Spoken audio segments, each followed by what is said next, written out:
السلام علیکم، welcome to قلم دان نوٹ۔ یہ ناول آپ قلم دان چینل پر دیکھ اور سن رہے ہیں۔ ایسے مزے کے ناول سننے اور پڑھنے کے لیے چینل کو سبسکرائب کریں اور گھنٹی کے بٹن کو دبانا نہ بھولیں تاکہ آپ کو ہماری ہر آنے والی نئی ویڈیو آسانی سے مل جائے۔ شکریہ۔ ناول حصار دل، رائٹر دنیا جمیل، قسط نمبر 10۔ فون کی بیل بجی۔ سلام کچن سے بھاگتا ہوا آیا۔ مقید جو فون سے تھوڑی دور بیٹھا تھا اور یقین تھا کہ سلام بھاگ کر آ رہا ہوگا، اس کے پاس آنے پر تیزی سے فون اٹھایا۔ ہیلو۔ وعلیکم السلام۔ سوری، کس سے بات کرنی ہے؟ جی، آپ کون؟ حارث۔ ہنسی فوراً غائب ہوئی۔ آپ کو یہ نمبر کس نے دیا ہے؟ ماتھے پر بل تیزی سے آئے۔ نہیں، آپ ہولڈ کریں، میں بلاتا ہوں۔ بلوں میں اضافہ۔ سلام، دعا بی بی کو بلاؤ، ان کا فون ہے۔ کون ہے فون پر؟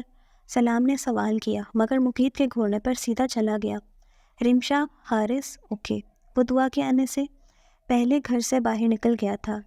سلام سے اسے یہ تو پتہ چل گیا تھا کہ دعا کی دوست رمشا اکثر آ جاتی ہے، پر ابھی تک اس کی ملاقات نہیں ہو سکی تھی۔ نریمان سوما کراچی آ گئی تھی۔ ان کا قیام شکیل الرحمان کے گھر تھا۔ ہانی کے ساتھ شاپنگ کرنے کے بعد وہ تینوں اکثر دارالخلیل آ جاتی تھیں، مگر دعا کی کوشش ہوتی تھی وہ ان لوگوں کے آنے کے بعد اپنے کمرے میں ہی بند ہو جائے۔ اگر رمشا آئی ہوئی ہوتی تو وہ ان لوگوں کے ساتھ بیٹھ جاتی۔ نریمان سے رمشا کی اچھی دوستی ہو گئی تھی۔ رمشا کو لوگوں کو اپنا گرویدہ بنانا آتا تھا، بس ہانیہ کو وہ زیادہ پسند نہیں آئی تھی۔ ان کا رزلٹ آ چکا تھا۔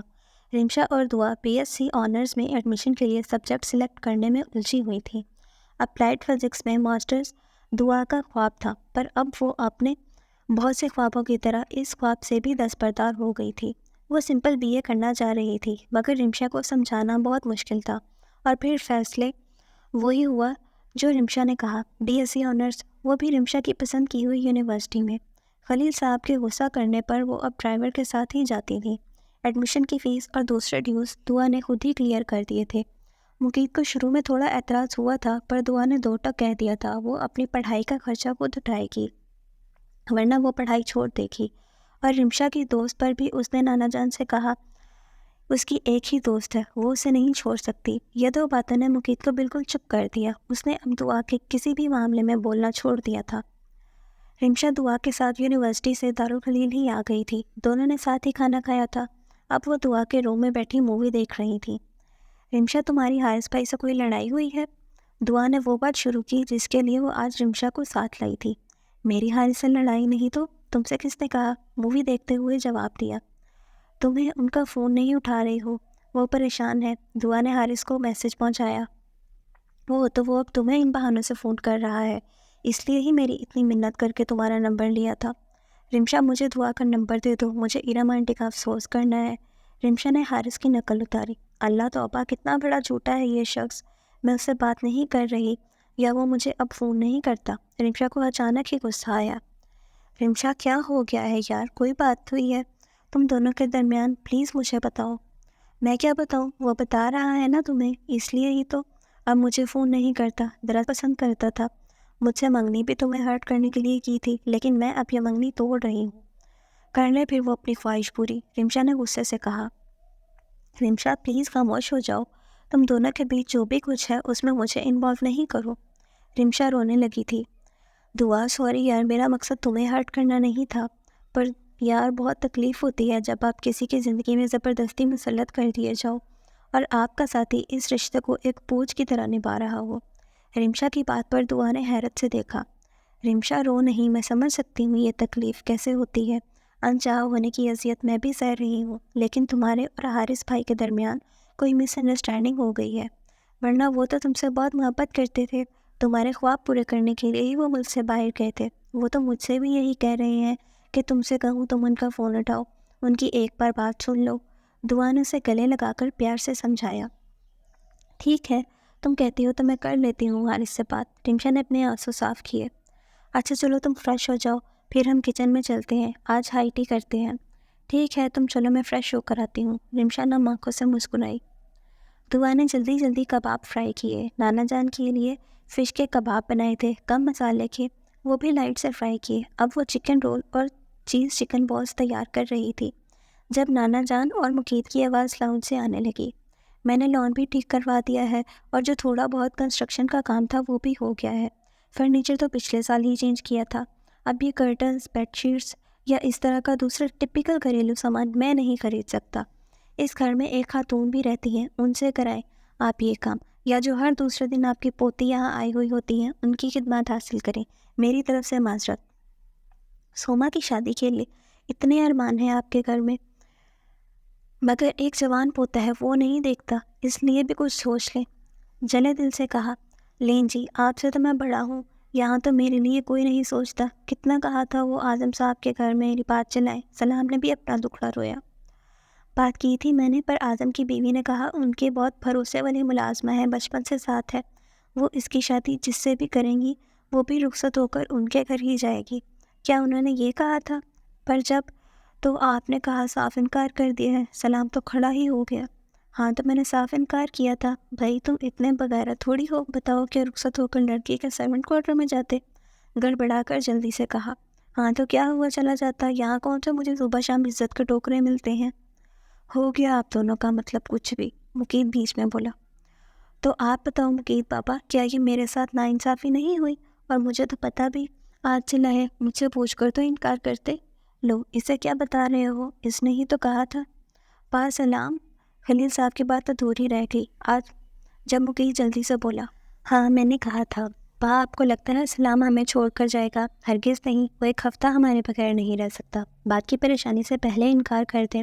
میں جانتا ہوں سلام تو میرے بڑے بھائیوں جیسا ہے، وہ تو بچپن سے میرے ساتھ ہے، میں باہر بھی جاؤں تو روز فون کرتا ہے، اس کے بغیر میں نہیں رہ سکتا۔ اور ہمارا سلام اتنا ہینڈسم ہے، اتنا گورا ہے، ہم اس کے لیے کوئی خوبصورت ہی لڑکی لائیں گے۔ مقید نے ایک سانس میں بات ختم کی تو سلام خلیل صاحب بھی حیرت زدہ اپنے پوتے کو دیکھ رہے تھے۔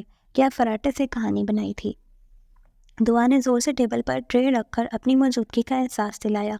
سلام بھائی آپ یہ سرو کریں، باقی کی کہانی پھر کبھی سن لیجیے گا۔ آخری جملے پر مقید کی طرف دیکھا جس کا موڈ ایک دم خراب ہوا تھا۔ وہ دعا سے بات تو پہلے ہی کم کرتا تھا، مگر اب تو وہ اس کی طرف نظر بھی نہیں کرتا تھا۔ ارے جیو دعا بیبی، مزہ آ گیا ہے، اسے سامان پلیٹوں میں نکالنے لگا۔ اس سے پہلے مقید کوئی اعتراض کرتا دعا نے جلدی سے کہا، نانا جان ویسے تو سب چیزیں ہی کم آئل میں فرائی کی ہیں، لیکن پھر بھی میں نے یہ سب چیزیں آپ کے لیے فش کی الگ سے بنائی ہیں، اس لیے آپ کھا سکتے ہیں۔ مقید نے آخری جملے پر گردن کے جھٹکے کو خاص دیکھا تھا۔ موڈ کچھ اور خراب ہوا، کسی دن اس گردن میں صحیح سے جھٹکائے گا جب مزہ آئے گا محترمہ کو۔ دل میں سوچتے ہوئے خود بھی گردن کو جھٹکا ہی دیا تھا، کیونکہ یہ مقید کی بھی عادت تھی۔ واہ واہ، بس پھر جلدی نکالو، کہیں میرے دشمنوں کو اس میں کوئی خطرناک چیز نظر آ جائے۔ مقید کو چھیڑا گیا تھا پر وہ اپنے موبائل میں بزی تھا۔ دعا آپ کی دوست چلی گئی کیا؟ خلیل صاحب نے رول کھاتے ہوئے پوچھا۔ نہیں نانا جان، وہ میرے روم میں ہے، رات کو زیاد بھائی اسے لیتے ہوئے جائیں گے، ان کا آفس یہاں ڈیفینس میں ہی ہے۔ اچھا تو بیٹا اسے بھی یہاں ہی بلا لو، وہ اکیلی تمہارے روم میں کیوں بیٹھی ہے؟ جاؤ رحیم، بلاؤ انہیں۔ ساتھ ہی رحیم کو آرڈر دیا۔ نانا جان وہ نہیں آئے گی، تھوڑا بزی ہے وہ، روم میں ہی لے جاتی ہوں، ابھی بات پوری بھی نہیں ہوئی تھی جب رمشا رحیم کے ساتھ آئی۔ السلام علیکم ایوری باڈی، کیسے ہیں آپ سب؟ دعا نے حیرت سے دیکھا کیونکہ وہ تو رمشا کو روم میں روتا چھوڑ کر آئی تھی، پر اب وہ کافی فریش لگ رہی تھی۔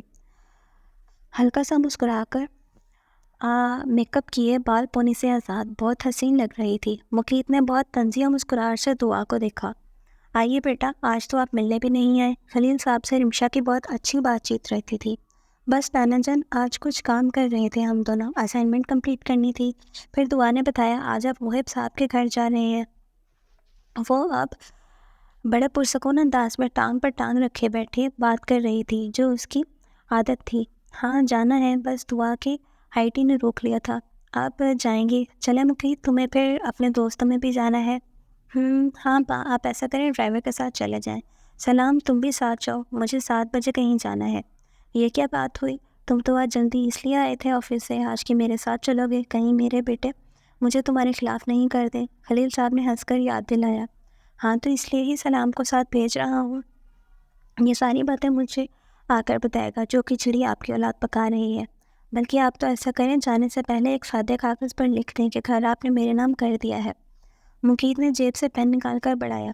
ارے ہٹو تم، کہا تو ہے تیرے نام تو کبھی نہیں کرنا، اور اب تو اس سلام کے نام بھی نہیں کروں گا۔ کیا کہہ رہا تھا؟ رخصت ہو کر چلا جاتا، نکل نام بیٹا اب۔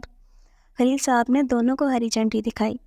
ہاں تو کیا ساری جوانی آپ کے لیے برباد کر دوں؟ گھر نام تو کرتے نہیں آپ، اسی آس میں کتنے سال ہو گئے، مجھ سے چھوٹے اس رحیم کی بھی شادی ہو گئی، سلام نے کہا۔ رمشا حیرت سے سب کو دیکھ رہی تھی۔ دعا نے ہاتھ سے سب کے پاگل ہونے کا اشارہ کیا۔ انہیں صرف اپنی نواسیوں کی شادی کی فکر ہے میرے بھائی، مقیت نے بھی افسوس سے کہا۔ مقیت بابا، اور دیکھ لینا یہ گھر بھی انہوں نے اپنے بچوں کے نام ہی کر دینا ہے، سلام نے دہائی دی۔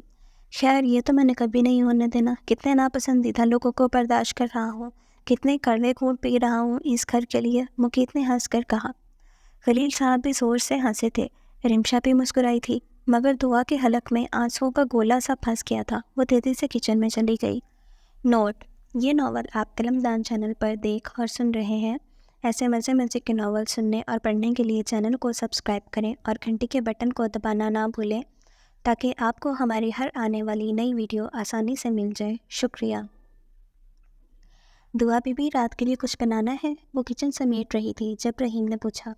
نہیں کچھ نہیں بنانا۔ تو بی بی میں گھر جاؤں؟ رحیم خوش ہو گیا۔ نانا جان چلے گئے؟ اس نے پوچھا۔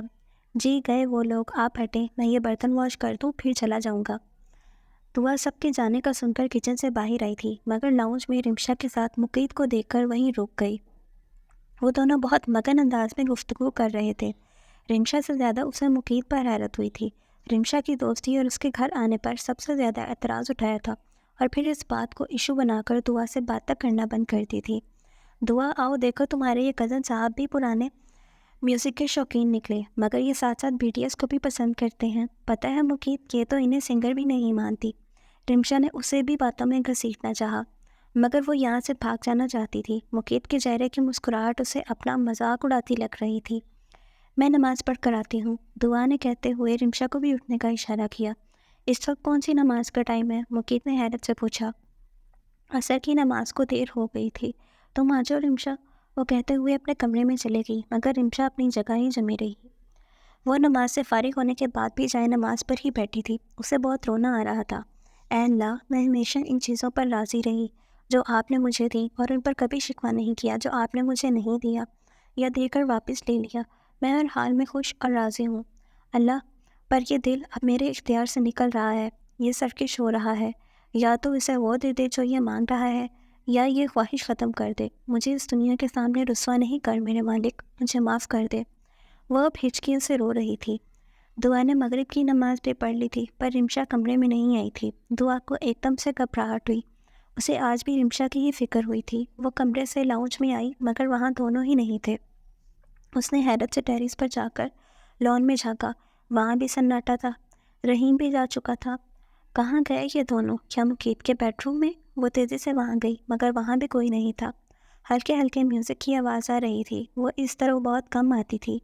مقیت کے بیڈ روم کے بعد ایک لمبی راہداری تھی جو اسے بھوت بنگلے کے اینڈ پر بنے جم پر ختم ہوتی تھی۔